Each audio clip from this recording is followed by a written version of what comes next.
Hello. So if you watched my video about my Cleveland fitting recently, spoiler, it wasn't very good, you'll know that I've been waiting to replace these with these. So I've now got all the new wedges in the right bounce and the right finish and everything, including also a glove and a dozen golf balls from Cleveland to say sorry for the issues, so that's obviously very kind of them, thank you for that. But before I put them in the bag, I thought it'd be interesting to see how these new wedges, I mean they're literally brand new, I haven't hit them once yet, they're still in the wrapper. I thought it'd be interesting to see how they compare against my old ones, which are pretty knackered. So let's go. I'm constantly on the coast of the slide, and to kiss you.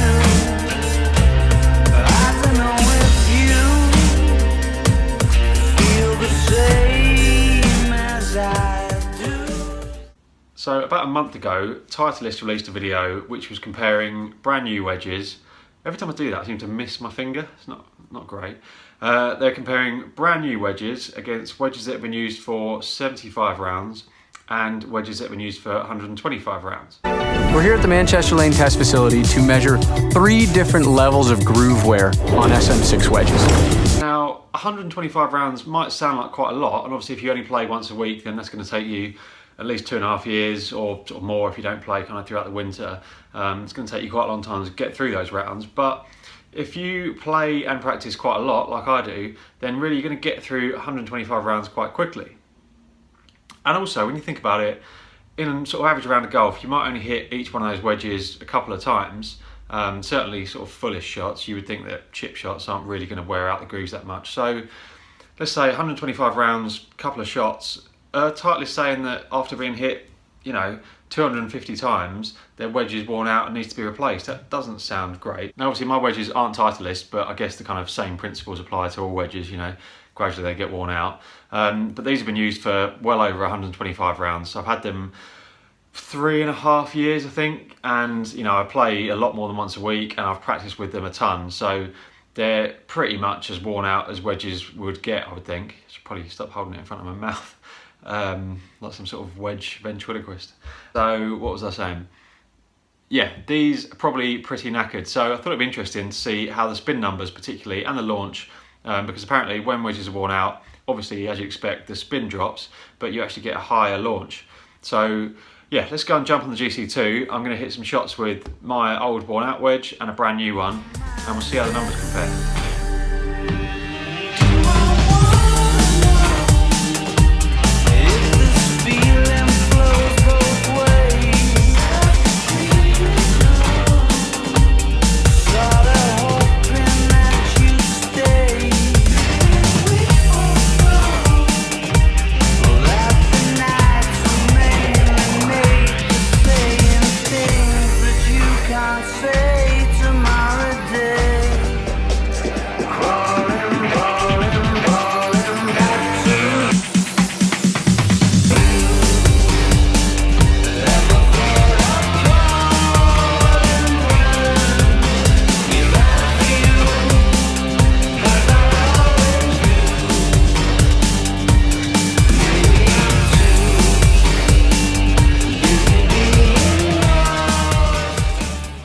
Before we get into the numbers, by the way, I'm wearing a different top because it's a different day. Before we get too much into the numbers, I just want to say that I do realise that my test probably isn't quite as scientifically sound as the one that Titleist did. They have a wedge robot. I'm not a robot, I'm just a 7 handicapper hitting balls on the range. It hits wedges over and over again with exacting precision.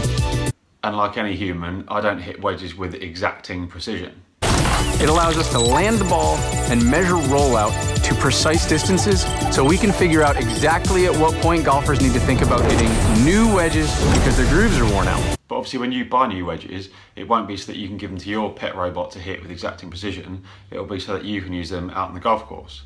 And also, whilst I'm not saying that the data that Titleist come up with isn't completely scientifically sound and reliable and objective, but I've got absolutely nothing to gain or lose from you deciding whether you buy new wedges or not, whereas Titleist have. But we do need to provide them a benchmark of when they need to start investigating their wedges and when they should consider switching them out. As I say, I've got no problems with their video. Obviously the data looks totally reliable, the setup looks very scientific, but let's face it, they were never going to turn around and say, no, Matt, I wouldn't bother if I were you. Your wedges are what, 20 years old? No, just keep them. It's not worth the money getting new ones.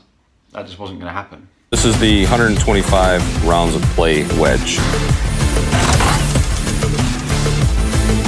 What we saw on the 125 rounds of play head, 35 degrees of launch angle and 6,500 RPMs. And that calculated to about 24 feet of stopping power. In my test, a knackered wedge generated an average of 7,700 RPM of spin. Now we've got the machine set up with fresh grooves. Let's see what happens.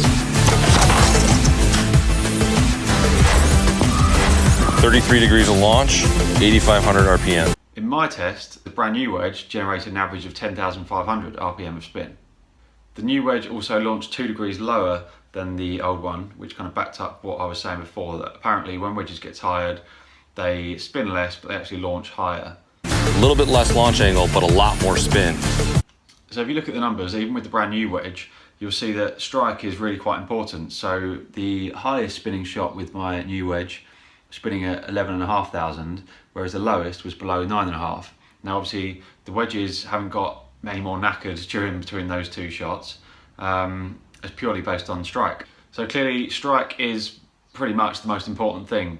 You know, if you don't hit the ball well, it doesn't matter if you've got an old wedge or a new wedge, you're not going to get the launch and the spin that you're after. But having said that, there's a clear difference between the performance of a new wedge and one that is pretty much at the end of its life.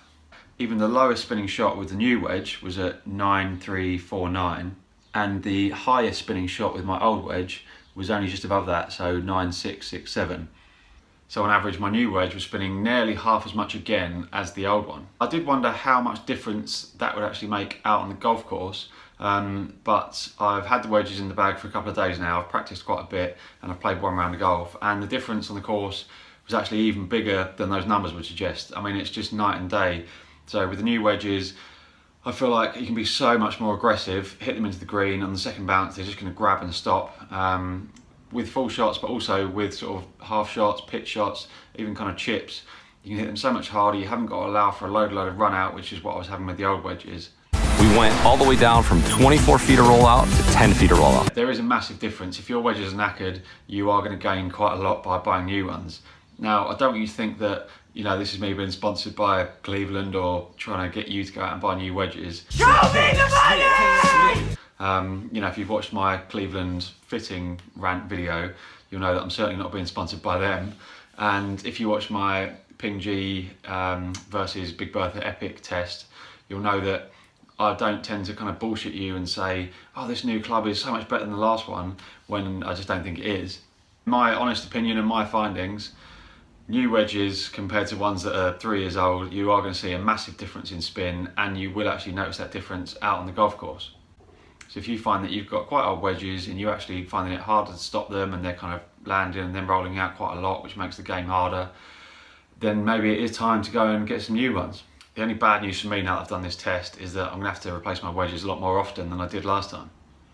I hope you found that video useful. If you did, please give it a thumbs up, and if you haven't subscribed to the channel, then please do. I'll see you next time.